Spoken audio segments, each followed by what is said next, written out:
education is a core value for me, and not necessarily just your classroom learning, but just life learning as well. I think is equally important. Learning through different cultures, learning from other people.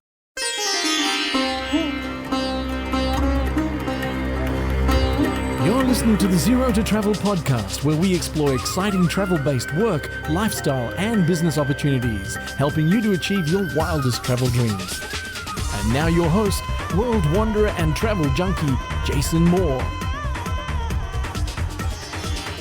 Hey, it's Jason here. I wanted to just hop in and explain why I'm republishing this episode today, pulling it out of the archives, because now more than ever, I think that there are some people that are looking beyond the United States for an education.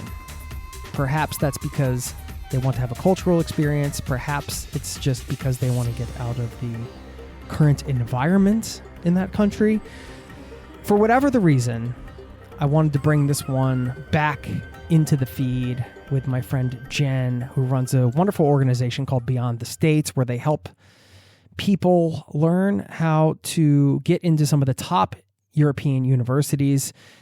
And that way you can have a experience abroad, of course, but you can also save a ton of money because it's more affordable than you might think to go and get higher education outside of the United States. And we have a link for you. You can check them out at zerototravel.com/beyond. If you like what Jenn is saying and you want to support the pod, go through that link. And I hope you enjoy this conversation with Jenn Viemont. Thanks for listening, and stick around on the back end. I'll leave you with a quote to wrap this one up. I'll see you on the other side.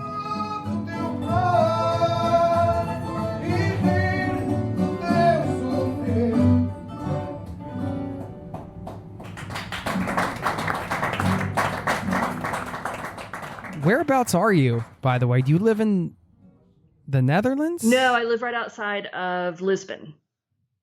Oh, yeah, Portugal. Yeah. Okay. Yeah. What are you doing in Portugal? Going for citizenship. You know, we Really? Well, I hope 5 years. 5 years and we will. Yeah, we just moved here in March, like 2 days before lockdown. Yeah, I mean, we didn't, location independence is something you guys taught me. I learned about location independence from you and Travis. So really? Wow. Yeah, okay. It was actually funny. I started listening to you guys because I was going to be interviewed on his podcast a few years ago and really never understood this whole concept. And then, kind of worked towards this. We always want to live abroad. So my teenage daughter's here with us and my son is at a university in the Netherlands. Wow. Okay. So, all right. Well, we have a lot to dig into. I should give you a quick introduction. I have the honor and privilege of sitting here on a Skype call with Jenn Viemont. Do you prefer Jennifer or can I go with Jenn? Yeah. Jenn, please. Okay. And you are the founder of a really cool service and website called beyondthestates.com. I know what you guys do is basically help people get degrees in Europe. So you can get your entire college degree taught in English for less than it costs for 1 year of tuition at many American schools. And as soon as I heard about this, I was kind of like, well, my sister has 2 nieces, first of all, and I'm from the USA, and I know how expensive school is getting there. I live in Norway now, and college is free here. So I'm like, where are your kids going to college? Well, they're going to college here. I'm not, it would be way too overwhelming to even think about trying to save for college. So I feel a lot of these parents out there, I imagine it's a huge stress. And, I think about putting myself in my sister's shoes and I'm like, hey, so selfishly, one of the reasons I wanted to talk to you, Jenn, was to just pick your brain. I'm going to keep, sharing this with my sister, be like, hey, check this out. This is a thing. You might not have to stress out about the whatever, hundreds of thousands of dollars people are spending. Anyway, welcome to the Zero to Travel podcast, my friend. Sorry, that was a rambling introduction. No, thank you. I'm happy to be here. So I know a lot of what you do is geared towards helping people get any type of degree, right? Like master's, bachelor. So this can apply to a lot of different people, whether you're parents who have children or you're somebody that's considered going back to school, or maybe you might consider it in the future. So I think this is going to be really helpful for everybody. But also, we're going to talk about some other things. I want to learn a little bit more about your business and how you got overseas and everything like that. But what made you leave to go to Portugal? Like, what was the motivation for that? Well, we just moved to Portugal this year. I've been doing Beyond the States for 5 years, and through Beyond the States, I was doing a lot of solo travel to visit schools, which was the best part, especially since I had teenagers at home. To be able to kind of go by myself to these places was awesome. Escape the teenage drama. But also as I would do these trips, I was experiencing these different cities less as a tourist and more, how I would live someplace. I'd go and I'd have a meeting, and then I'd go to a coffee shop and I'd type up my notes, and, just the way you live. And approaching travel in this way was so eye-opening to me. I didn't have to go to museums that bored me just because that's kind of what you're supposed to do when you travel. I could experience a city as I would if I lived there. And that gave me less of a travel bug, which I've always had a travel bug, but more of like I want to live somewhere else bug. And so actually I found out about you and Travis and learned that, wow, I really was doing something that translated into location independence. And so my son started university in Europe a year and a half ago, at which point we were sort of free. He wanted to finish high school in the US. My daughter, I have a 16-year-old daughter who has always wanted to live elsewhere. And so we started exploring. We were originally going to move to Malaysia, actually, and had started that whole visa process. My daughter and I did a scouting trip. It was awesome. And then my husband had an opportunity that needed some overlap with the US time zone. And quite frankly, much of our business is in Europe. It makes sense for us to be here. So we moved to Portugal this March. We were planning on traveling around a little bit more for a few months, but then, COVID happened and we thought we should just get there and hunker down before we can't. So we're here. We have our visas and plan to be here for the duration and hope to go for citizenship in 5 years. So you practice what you preach, right? Yes. What kind of visa are you on? Well, we came on the D7 visa. It's self-employment, basically, a self-employment substantial means or whatever. That process was such a headache that I swear I've just repressed all those memories. I know I have my residence card. I know I don't have to deal with it for another 2 years, and that's just how I roll now. Nice. I mean, but again, maybe another perk of starting your own thing, right? Is it's a way can be a conduit to other countries as well, depending on when you're listening to this. Of course, visa situations and things like that are always changing. It's no small thing to pick up and leave your home country, right? I mean, I know you like travel, but it's like a whole different ballgame to be living overseas. Why the need to leave your home country? Like, do you just feel like that was a culture you didn't fit into anymore? What's kind of at the root of that? I don't know. I've been thinking a lot about culture lately, mostly because I grew up in Chicago. And I was watching this documentary on Hulu about Chicago and some of the politics there. But as I was watching it, I kept thinking like, wow, that's my culture. Chicago is my culture. I identify so much with it. I'll see the skyline and it almost makes me tear up, and then I lived in North Carolina for a while, and that wasn't my culture, but I had community there. It was great. I wasn't running from something. I really feel like we wanted to run to something, if that makes sense. My husband had a brain hemorrhage a number of years ago. So we had, and he's fully recovered. Let me just say that now, he's fully recovered. But, it gave us firsthand experience with the medical system, for instance. And even though we had insurance, the issues with the medical costs and just care, how care is so aligned with insurance. And we came here and the cost of medical care. My son broke his wrist. Like I said, he's in the Netherlands. He has student insurance. We pay something like, it's like 50 euros a month we pay for his student health insurance. He broke his wrist, had to have surgery, and we kept hounding the insurance provider and the hospital. We're like, can we have the bill that we have to pay? Can you get this for us? And they were kind of baffled why we kept on them about this.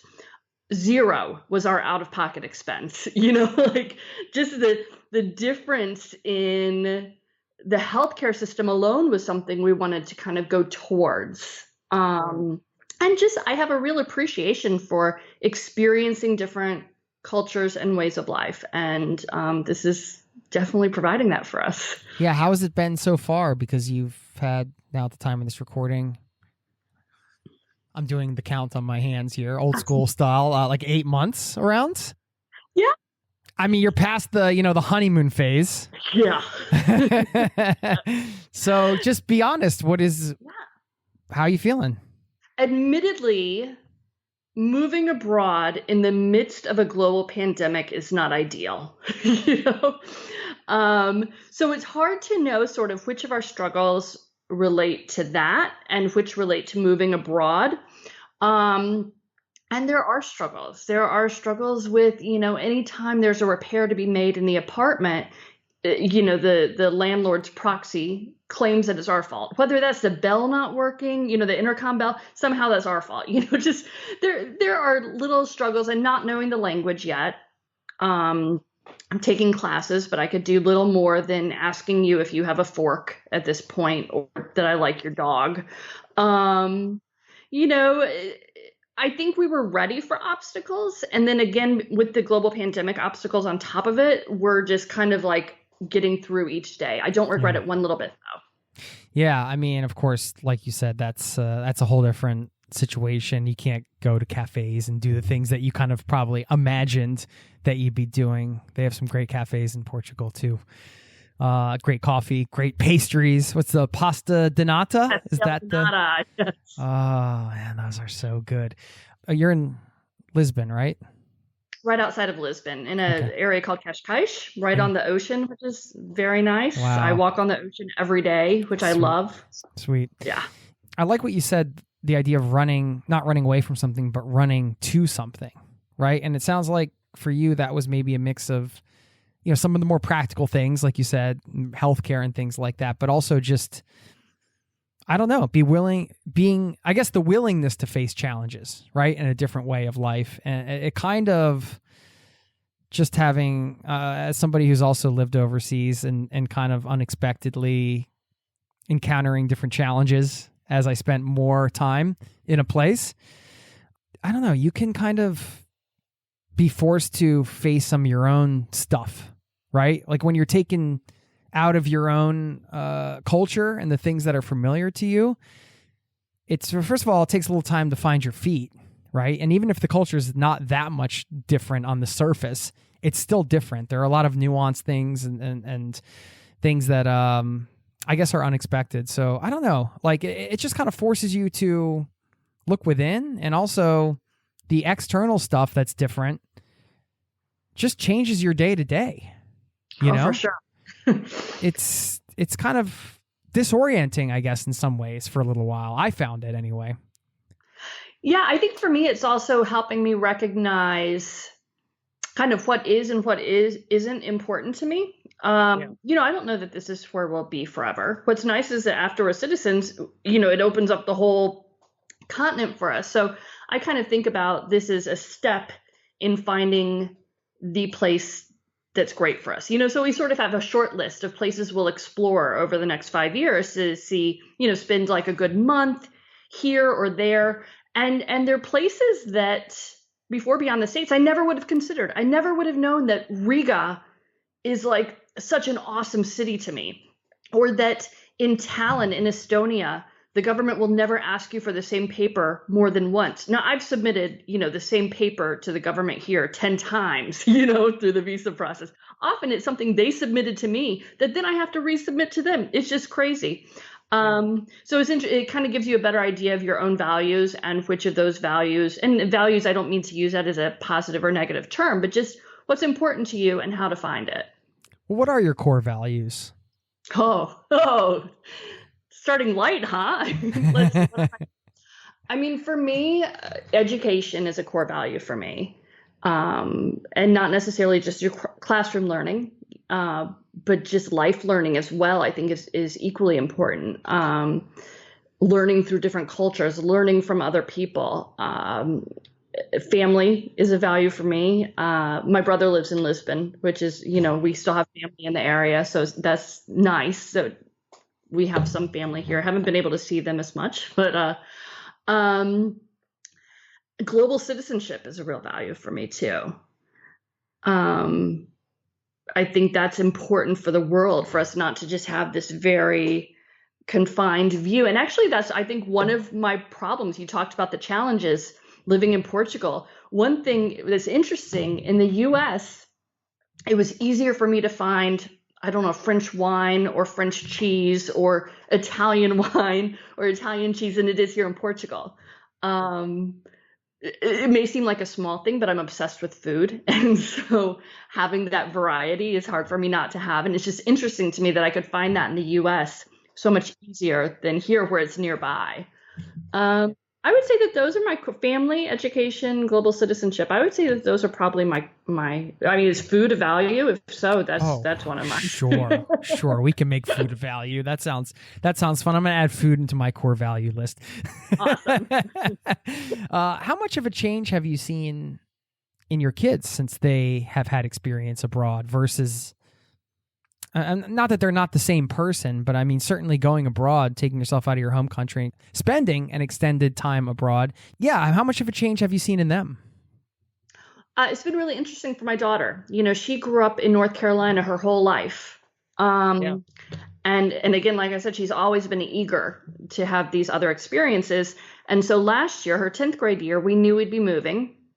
So she did online school. This was before the world started doing online school. She did intentional online school so that we could, like I said, we took a trip to Malaysia to look at international schools and different things there, and then ended up here in Portugal.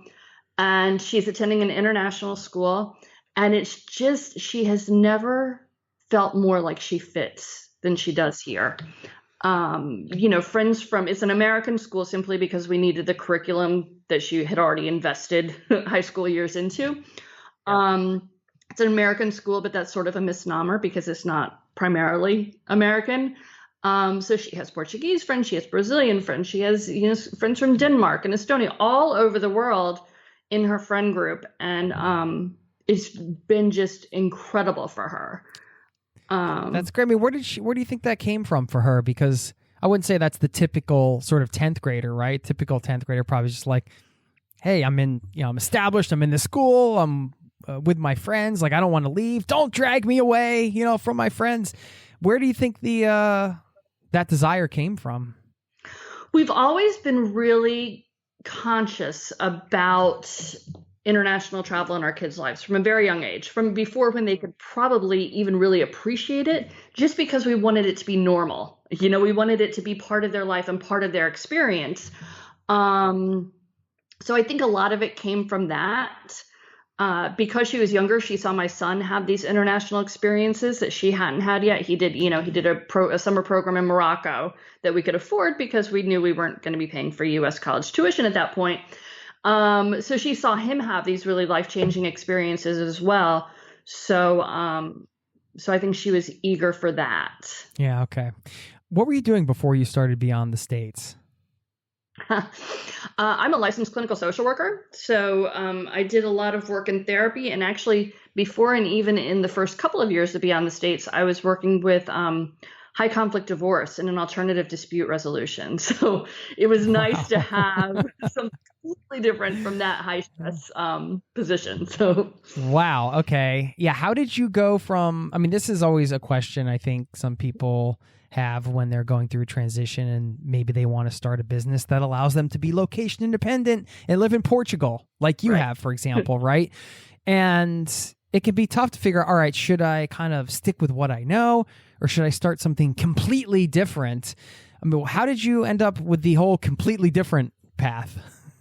I was sort of in a position like your sister. At that point, my son was in 8th grade. And we had some money saved for college, but it would be for in-state only. That's kind of what our budget. But like I said, exploring parts of the world, even if it's in your home country, that's something that was really important to us. We didn't want him to be confined to just in-state options. So I saw on like Facebook, how does anybody learn about anything, about some kids studying in Germany. I'm like, oh, I'm just going to take my computer out to the back porch and I'll just do a little research, see if this should be on our radar. And I got so sucked in, it was like, just compulsively researching and realizing that this would be a great option for us. But then also knowing, you hear about somebody who, like, I don't know, invents a cool stroller addition, and you're like, oh, you're a parent. You're like, I should have thought of that, or I had this great idea like that I missed my shot. And I kind of felt like that too. I'm like, here's a great idea, and there's no information about it out there, which I knew because I was researching it. And I could become that source of information. So, it just kind of went from maybe I will, and then I'm somebody who, I don't like to sit with an idea for too long. I like to just, am I going to pull the trigger or not? And, it was something that I could do while I still had my other job and build it. A side hustle. It was a side hustle for sure. For a good couple of years, it was a side hustle. Yeah. And then became the sole hustle. Do you think the side hustle made it, the fact that it was a side hustle and you still had income, made it easier to make the transition from employee to entrepreneur? Oh, for sure. For sure. Yeah. There was that safety net there. Yeah. You kind of built it yourself. Absolutely. Like. Yeah. So how long did it take to get the business going? I just wanted to ask about the business a little bit because I find it fascinating. I just think it's such a wonderful idea. And these types of businesses, the direct benefit to the customer is so obvious, right? It's just like tens of thousands of dollars in some cases, maybe more. So it's not a hard sell. You're found a way to provide a lot of value with what it is that you offer. How did it grow over time? Did it take off right away? Was it a slow burn or? Well, there was a little bit. So I took a year before we opened our virtual doors just for the research and the compiling of the information. Now, as I said, I'm a therapist by trade, not business. So I had this idea, but structuring it and all that, I had no idea, which was very evident for our members, probably the first year, it was just a database and a couple of other things. However, that was an election year when we opened, which Bernie Sanders was running, and free tuition was on the table a lot. So we got a lot of press, which helped us a lot. When you're opening your doors, you do want a lot of press, and we had that, which helped. Now, it didn't, explode, but it got enough people talking about it, knowledge about, knowing about that this is an option, and helped us a lot. But I would say in the last 2 years is when we've grown to where, again, no side hustles needed, and really having a consistent, the word's getting out, and people do know our name in these areas. So, in the last 2 years, it's gotten to where I'm pleased. Yeah, congratulations. Was it hard to figure out when you should actually quit your job? How did you make that decision? I kind of, because that was something that wasn't like a 9-to-5 job. I sort of, as Beyond the States grew, I stopped taking as many clients. Okay. And so I was able to sort of do that in a more sort of organic way. It wasn't like I quit. Right. But when, a difficult attorney would call me about a case she wanted me to take, it was a lot easier to say no as this was growing. Yes. Okay. And I probably felt good to start putting in those no's, huh? Yeah. Oh, it felt really just all right. So explain to people how this works, because I remember being in college and hearing some stories about friends that were studying abroad, but I just had the idea in my head for some reason that I know this is not what you do is necessarily study abroad, but same kind of principle, right? Have an experience overseas where you can go to school, except this is a way better version of that, what you do, because you help people do that for an extended period of time and pay a lot less money. But I just remember thinking just immediately shutting my brain off and thinking, well, I can't afford that. That's just not something that I can afford. That's one of the big reasons I wanted to have you on the show, because I want people to know that this is an option if they want more education or they're going to college for the first time. Don't close your brain off. There's a lot of ways to hack things, and you might think, oh, well, you can't hack education, right? You have to go and spend X amount of tens of thousands of dollars to do it. I guess just give us the 101 on how this works.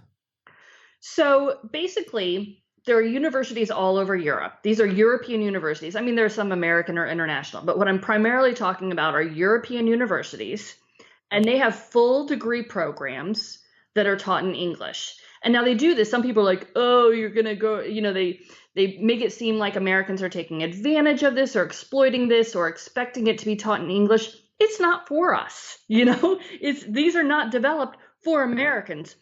We can certainly benefit from it, but they do this because, if you are a Latvian university, you can't rely just on Latvian students to fill the room. You need other students to fill the room as well. Now, how many people know how to speak Latvian who aren't from Latvia? Not very many.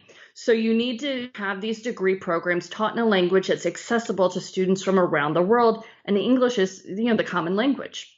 So they do that to draw students in, and also because internationalization is an EU priority. And so having these classrooms filled with students around the world, it is an advantage to the students. It's an advantage to the local economy. And there are also countries that have a labor shortage. And so this can help with their labor shortage if the students end up staying and working in the country. So there's no exploitation going on, with Americans pursuing these. There's no, entitlement of people speaking our language. Again, not for us, but we can benefit from it. So they're taught in English, and these international student rate, as your wife is Norwegian, right? So your children are Norwegian. So the EU rates are even crazier than the international student rates. Like you get zero in, you will pay your children won't pay tuition in Norway. If they went to the Netherlands, they pay something like 2,000 euros. But then, of course, the Norwegian government also gives these incredible stipends and benefits that I recently learned about from one of my son's friends. Anyway, so there's the EU student tuition rate, and then there's the international student tuition rate. And the international student tuition rate, the average for these 1,900 bachelor's degree programs is $7,000, right around $7,000. So there are hundreds under $4,000, and there are even right around 50 that are tuition free for international students. So that 7,000, that's right around in-state tuition in the US in many places. Further, most of the degree programs for bachelor's only take 3 years to complete. So then you have that additional savings of a year of tuition and living costs. So that's there are certainly things to consider. Norway is actually one of the countries that offers free tuition for international students at their public universities as well. Cost of living, as you know, in Norway is a little bit higher. So students do have to show proof of means. And that's like the money up front to say, hey, look, here's the money I'm going to live on for the entire year. So you were talking about hacks. Some students come to me and they're like, okay, tell me where the free tuition is. Right. And I can be like, Norway, but guess what? Guess how much Band-Aids cost in Norway? So I often advise looking or beer. at They probably want to know the cost of beer more than Band-Aids, right? Very expensive, by the way. Absolutely.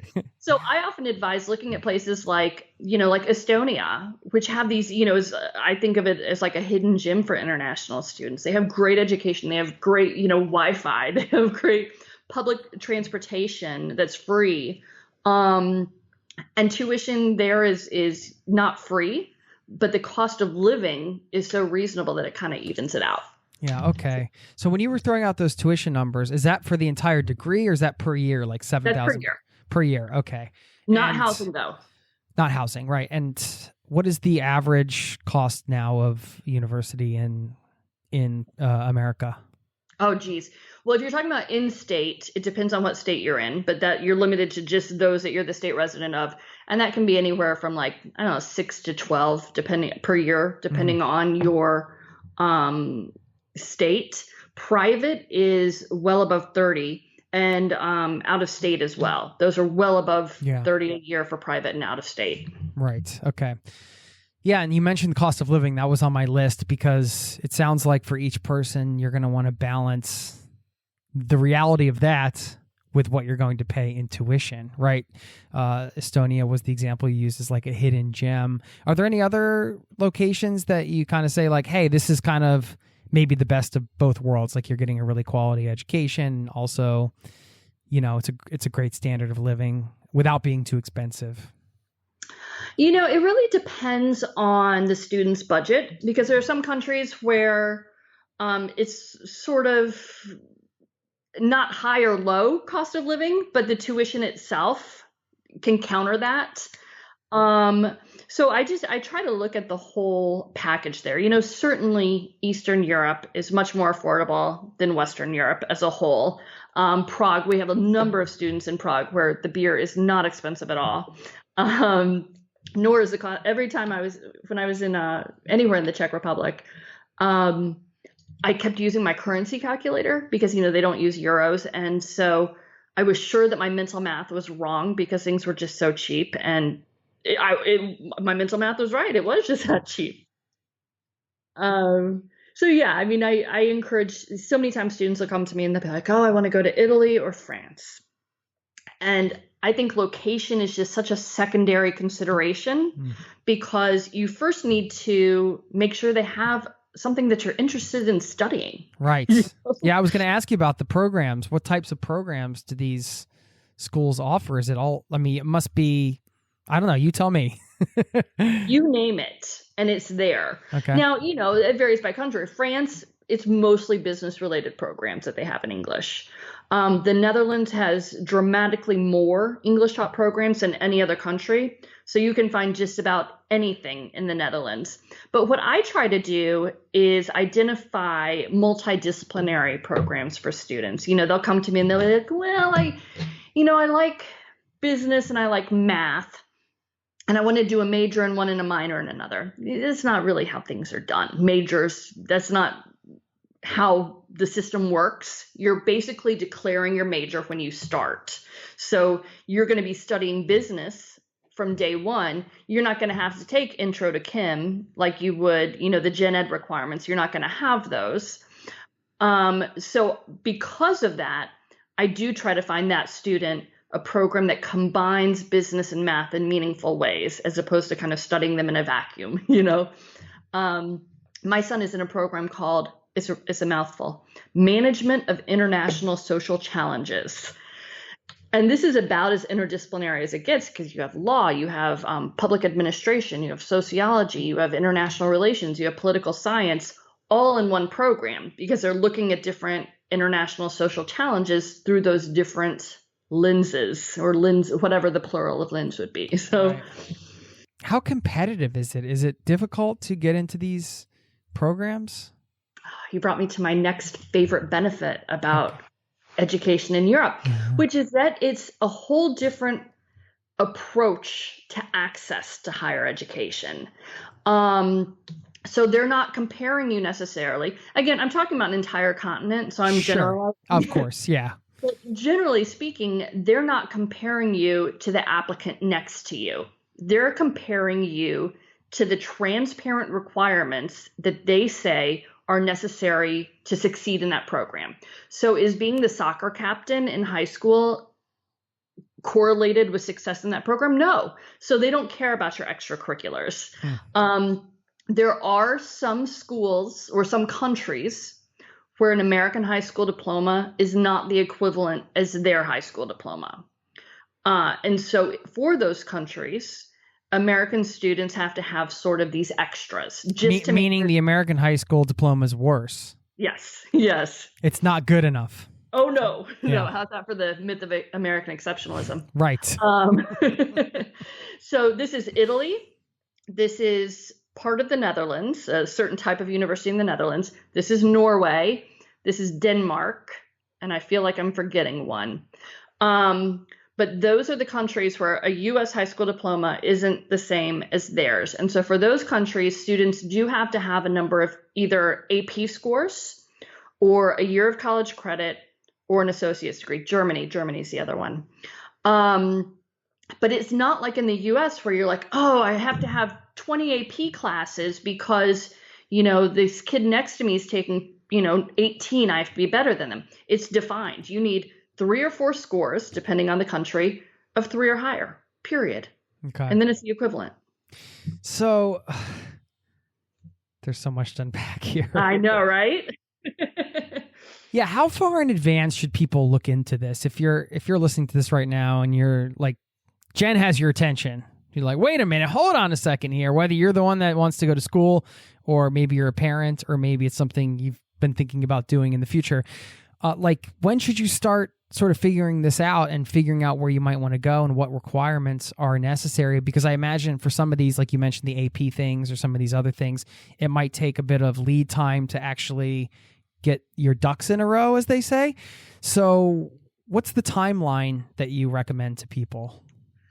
In an ideal world, 2 years ahead. 2 years. Okay. That said, I have had seniors in high school find me, 3 months before graduating, and I can still work with that. There are only 350 of the 1,900 programs that have these extra requirements. So even if you can't plan for that, there's still even more options. Yeah. Okay. And I imagine if you're flexible, like with where you can go and what you're going to do, then of course you have more options, right? Absolutely. Is it hard to deal with the parents? There are kind of a few different types of members we get. I love how you're going into this, sort of politically correct speak, right? There are these various types of customers that we get. Come on, tell us how it is, Jen. We get some members and students who are both like totally on board, and they're like, just, tell me how to do it. We're ready. We get some who cannot let go of the American frame of reference. And I get that. I mean, my kids have been in the American system too. And, it's really just kind of high school counselors are like, oh, I wouldn't do that, because they don't know about the options, and they shouldn't have to. They have enough on their plates, It's just fear of the unknown, kind of, right? Yeah. So they'll come in and they'll be like, well, don't we need to do blah, blah, blah, blah, blah? And I'm like, no, you really don't have to. They just can't kind of let go of correlating selectivity with quality. There's no correlation there. I'm talking about, top 100 globally ranked universities where it's easy to get in. It's just different. Then we'll get some parents who are on board, but they haven't their kids aren't, their kids want the American experience. They want, the tailgating. They want, the Greek system. They want the social American experience, which, I mean, honestly, as a parent, I'd have trouble paying for just, hey, let me throw a big party for you instead. That's much less than $50,000 a year. And then we get some students who have to talk their parents into it as well. So we do have a private member Facebook group, which is great because we have people at all different parts of the process. Some whose kids are about to graduate in Europe, some who are just finding this, and they're a great source of support for each other as well. Okay. What about the quality of education coming out? Of course, that's going to be probably the biggest question most people have when they're going to school is like, all right, well, is this degree going to be seen as anything that's good? Yeah. So that's interesting. And this is where I deal with the myth of American exceptionalism a lot, right? Because so basically these universities in Europe, global rankings are based only on research related criteria.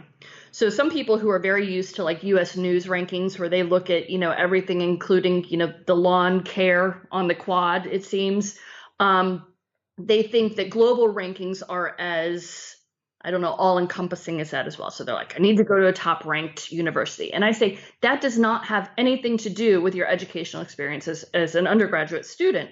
So I really encourage students. These are all, by the way, every single university we list and every program is fully accredited and the degree is internationally recognized. So there are. You've done all the legwork for everybody. Absolutely. That's not to say that every school in Europe is fully accredited. Right. And just the ones that you work with. Yeah. Right. just like in the US, there are sketchy options. We don't deal with the sketchy options. Right. But what I really encourage people to do is look at the educational outcomes that are important to them. Is it about employability? Let's look at their employability stats. Is it about, access to master's degrees? Let's look at that. Really kind of a create your own ranking system is something I encourage people to do. But in terms of employability, I have to say some people are like, well, what if I go for a job and they don't know the name of that school? We live in a globalized world, so the fact that you're going and you have this very different thing on your resume, number one, is already going to make you stand out. There also there's a study done that showed that having these experiences abroad lead to more job offers and career advancement. The other thing is that students who are doing this, this from living abroad, the experience of living outside your home country, just naturally, unless you just hole up in your dorm room the whole time, it leads to the cultivation of soft skills. You're learning how to navigate unfamiliar circumstances. You're working in groups with people who have different backgrounds and perspectives. You're cultivating these skills that employers are looking for. And then finally, internships are often a part of the process as well, which gives you some experience to have something meaningful on your resume that's not, fetching coffee, is something related to your program. So you have that as well. So that's my little employability spiel. Yeah. Well, I mean, I think it's a good general rule. Don't be afraid to stand out, right? It's just so easy to just have these all-encompassing beliefs that if they don't see an American university on my resume, then I'm doomed for a life of career failure. It's like, well, you have no way of knowing that at all. And like you mentioned, I mean, the soft skill set you're going to get, it's just it's a totally different experience, right? It doesn't mean that you're not going to get soft skills if you go to university in your home country, but going back to what you said with the global citizen idea, I mean, certainly by going abroad, you're going to be opening things up in maybe a different way, some unexpected ways. I think this is a game changer on many levels. If you're thinking about, obviously, financially, that might be the biggest sort of practical piece where people can say, okay, well, gosh, if I don't have to, if I get parents listening to this and they're saying, or a student that's putting themselves through school and they're like, okay, wow, I can save I was going to pay $10,000 a year. I can pay $4,000, right? And I could do it in, you said 3 years. Yep. I mean, that's a lot of extra money. I'm not going to try to do the math in my head on the spot. But I'm a podcaster, not a mathematician, folks. I hear you. No, but it is a lot. I think about the parents who is like maybe struggling or just like, all right, well, I'm saving all this money for my kids to go to school because that's important to me.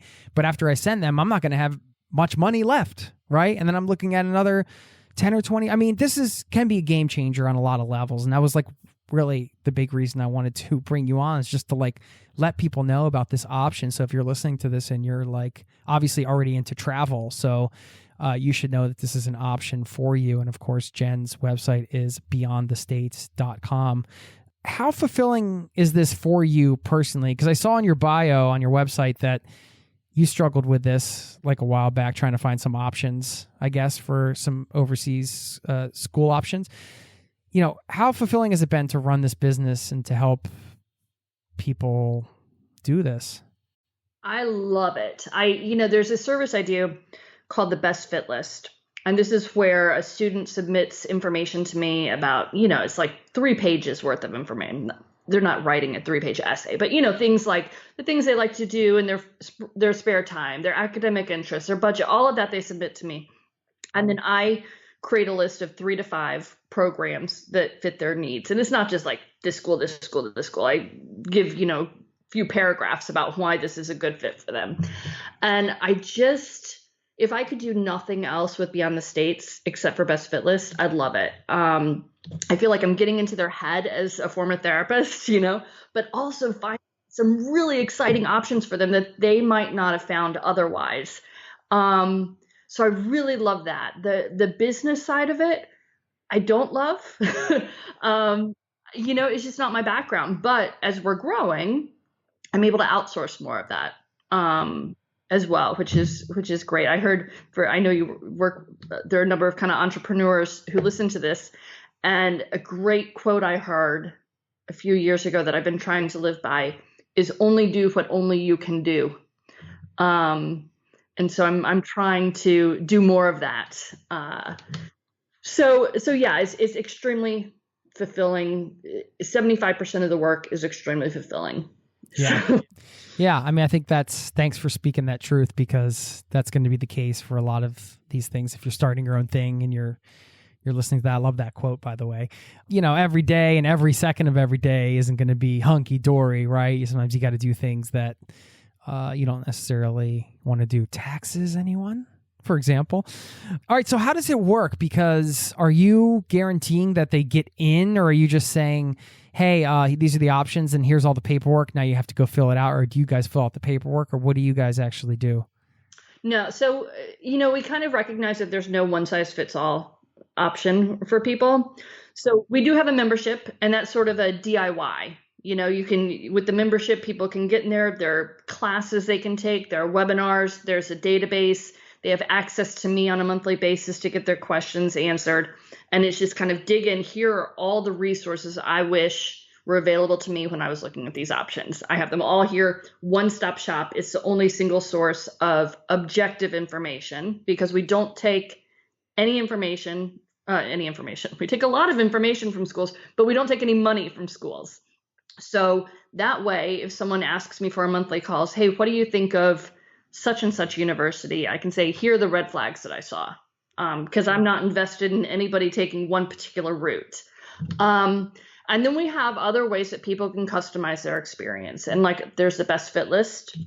And even the best fit list has a great deal of customization. Do they need it quick? We have a line jumper pass. Do they want to add on some email questions with me? They can. They don't have to do any of those.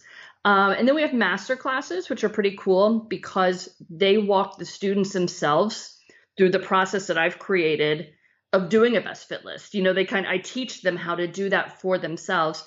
They get more invested in it that way, and they meet other students who are doing this. We have another master class for the admissions process. We have a number of standalone self-paced classes. It's just, there's really an option for anybody, no matter what their budget, or their time, or we try to have a whole range for them. How much does your therapist background help? So much. In what way? Well, I mean, number one, getting in students' heads, or families' heads when they're so stressed out about the American system and trying to pull all the American system to the U.S. system. But it's also, I think, even in dealing with difficult customers sometimes, my husband works some with the business as well. He does not have a therapist background. So sometimes I'll be going through the emails he sends and I'm like, oh, did you have to say it that way? Couldn't you kind of say it like this? And that's not the best for our marriage. But just I think in some of that communication or telling people things that maybe they don't want to hear, not just difficult people, but just when a student comes to me and says, oh, I have to go in France, kind of knowing how to communicate to them why they don't necessarily have to go in France, it's helpful there too. Yeah, one of the things that surprises me often is how much certain skills somebody has that you think are completely maybe irrelevant to the next thing you're doing can play in and be such a huge factor in whatever you do next, even if it's completely different.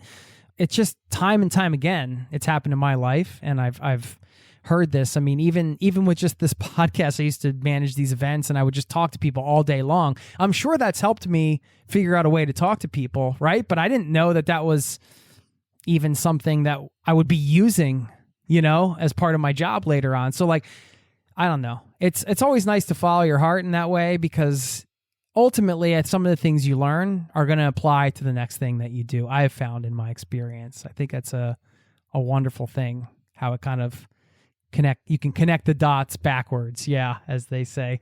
Is there anything else you want to leave us with in terms of a little bit of, you've already dropped some good knowledge nuggets on us. Is there anything else you want to share before we let you go? Well, I guess just as I think about your listener, because I've been your listener, like I said, I learned, I mean, a lot of where my life is right now is because of things I learned from you guys. But I know that, many of your listeners are not, 16 to 18-year-olds, for instance, or are maybe they're not even parents of teenagers, but are people who like travel and like living in other cultures. And this really does open up opportunities because student life is so much more connected to the city than the school. It doesn't feel as, I don't know, weird for people to go back to school at a later age. And we have worked with a number of families. There's actually one mother who started looking into this for her own kids and then decided to do it for herself and get a second bachelor's degree. Really? Yeah, isn't that awesome? Yeah. Or some who just, maybe high school, they didn't work at their full potential, which, I'm raising my hand. I didn't work at my full potential in high school. And then a lot of options were closed off for them, though. And, they realize that now they can access higher education, and they're, these aren't, parents of teenagers, but they're, late 20s, and they go back. And we have one who just graduated from the University of Pécs in Hungary and with her degree in psychology after thinking, kind of college wasn't an option for her. She's looking to study criminology now for her master's. So, there are a lot of options for people who aren't just parents looking for their teenagers or teenagers themselves, including master's degree options in which there are 6,000 English taught programs. And many of them are just 1 year in duration. So, yeah. Wow. Yeah. The one thing we didn't talk about is the loan stuff. I know that's a big, complicated question. You can only speak in generalities, but are people generally getting loans from their home country? Or are they getting them from foreign countries? Or if you need like a student loan, how does that play in? Well, some schools have FAFSA numbers, in which case you can still get a loan from the U.S., and you can still use your 529 money without penalties. You can still use 529 money even if your school does not have a FAFSA number. You just have to pay interest on the earnings, not the overall savings amount. So yeah, I mean, there's some scholarship options. And then if a lot of people who come to us are coming to us with a budget that is already going to be okay for the numbers involved because they've saved thinking about the U.S. system and now they have a surplus. Okay, yeah, right. That makes sense. What are some of your favorite university towns out there? Oh, I really like sort of second cities, like Brno in the Czech Republic is such an awesome student city. Yeah, it's so cool. I mean, the Czech Republic as a whole is pretty cool, but Brno in particular is a great student city. They have like 5 different universities in the city itself. So it just feels like a big campus. Groningen in the Netherlands, which I'm not pronouncing right because you're supposed to do the guttural R, Groningen, which I can never do. That's another awesome student city. Again, where universities don't really have like a campus, like a true campus. It's all over the city. Yeah, I mean, but other than that, I think so much of it is about students' preferences for the kind of vibe and feel they're going for. So those are my personal favorites, but that might change as I do more visits after COVID. And also as my daughter's looking at schools. So yeah, there's something special about university towns. Before I lived here, I lived in Boulder, Colorado, and that's a university town. There's something about, I don't know, the energy there. You just get a different vibe. There's always a lot going on, a lot of culture, a lot of things to do. And I don't know, a certain, I guess, magic. Maybe it's the possibility of, that energy of people like going to school and they have all the possibilities of life, ahead of them in some ways. And, totally. Yeah, I don't know what it is. Something like floating around the air in these university towns, but I haven't gotten the chance to really experience a lot of university towns in Europe necessarily. So it's cool to hear your take on that.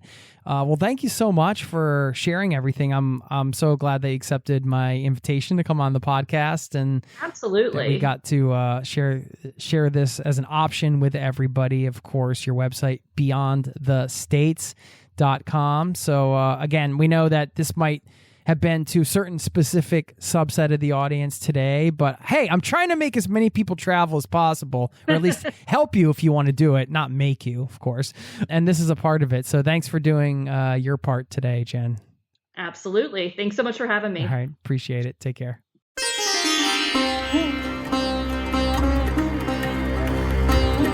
There you have it. Hope you enjoyed that one. If you want to check them out, go to zerototravel.com/beyond, and you can see what Jen has to offer in terms of helping you go abroad and get your education there. Okay, I'm going to leave you with a quote to wrap this one up from, well, this is a Chinese proverb, actually. Deep doubts, deep wisdom. Small doubts, little wisdom. Thanks for listening, and I'll see you next time. Peace and love to you and yours. Cheers. This podcast has been brought to you by zerototravel.com. Ideas and advice to make your travel dreams a reality.